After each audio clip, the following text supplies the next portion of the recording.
Oman জানিয়েছে তারা ইরানের গ্রেটার তুনু দ্বীপে হামলা চালিয়েছে, যেখানে উপকূলীয় প্রতিরক্ষা ব্যবস্থা ও ক্রুজ ক্ষেপণাস্ত্র স্থাপনাগুলোকে লক্ষ্যবস্তু করা হয়েছে।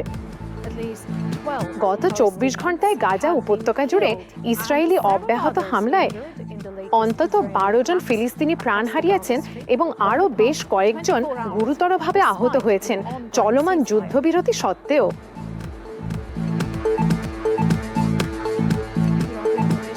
ইউরোপীয় কমিশনের president Ursula von der Leyen ইউক্রেনের সঙ্গে ড্রোন উৎপাদন চুক্তির ঘোষণা দিয়েছেন, যাতে যৌথ উৎপাদন বাড়ানো এবং প্রতিরক্ষা সহযোগিতা জোরদার করা যায়।